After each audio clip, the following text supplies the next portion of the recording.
Fasten your seatbelt. It's going to be a bumpy night.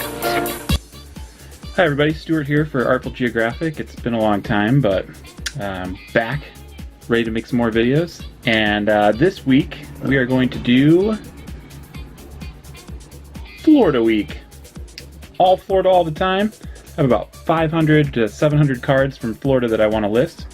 We're going to talk a little bit about why people have so many postcards from Florida, and of course that's namely because of people traveling there and vacationing there. So I'm going to spend a little bit of time this week going through some of the really interesting Florida postcards that I have and talking a little bit about that, and I hope you guys enjoy. Florida really became a vacation destination for Americans in the late 1800s. Most of the postcards you're going to see here are from the early 1900s, but you'll see that basically people came to Florida for the outdoor activities, boating, fishing, hiking, things like that. And they built these pretty massive hotels, luxury hotels that people could come to stay in.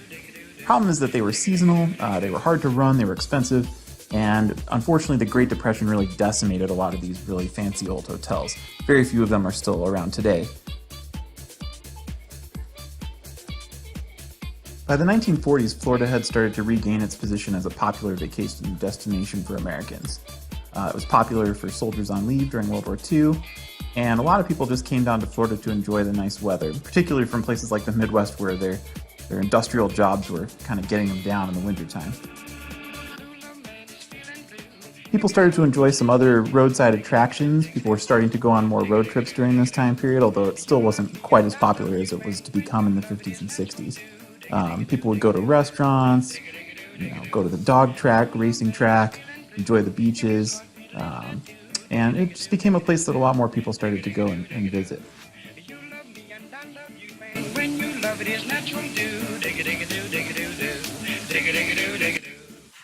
These linen-style postcards from the 1940s and 50s really show off a lot of the enjoyment that people had, especially on the beach and fishing.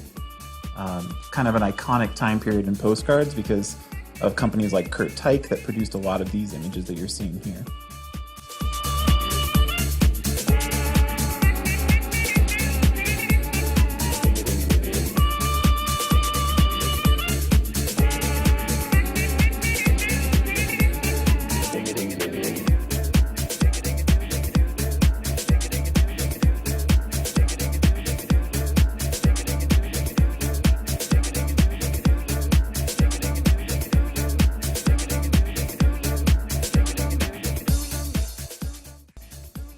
By the late 1950s, a couple really big changes meant big changes for Florida vacationers as well.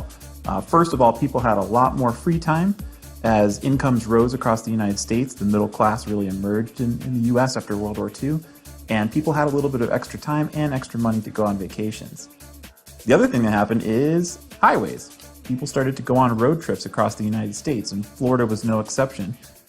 This really gave birth to a lot of smaller mom and pop kind of motels, as you'll see in some of these images. Entrepreneurial people decided, hey, I can buy a piece of beachfront property, I can build a little motel, people will drive up and just enjoy a few days here. Oftentimes on the back of these postcards, you'll actually see where people wrote how much it cost per night and when they stayed here so that they could remember for the next season. So I just think it's kind of interesting.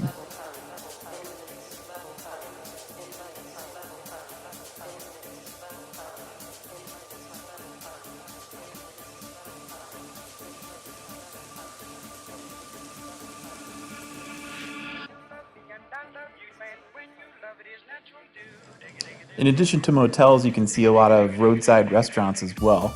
And again, a lot of entrepreneurs took advantage of the fact that tourists were heading to the state of Florida and set up their businesses to try to attract some of those people who are on the road looking for a place to eat. I'm sure we've all had that moment with little kids who are having a little hissy fit and need a place to eat. There you go. There's Papa's Restaurant. I don't know how to pronounce that, but... And then, of course, there's the road trip entertainment. As people got kind of bored along the way, they needed places to stop.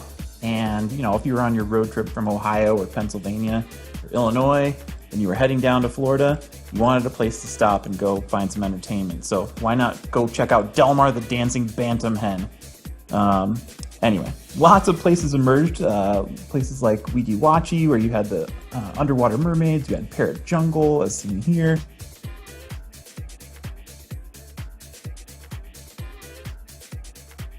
There were aquariums and all kinds of other just small roadside attractions that aren't around today.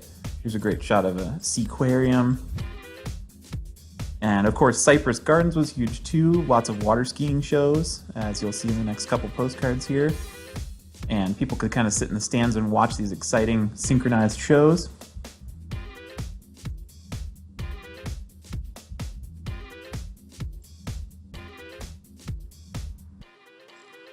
And then, of course, there was alligator wrestling. A lot of the Seminole Native American tribes especially capitalized on the tourists heading down there. The Tropical Hopyland Monkey Circus probably would have been my favorite spot as a little kid, although there's always places like the aquarium as well.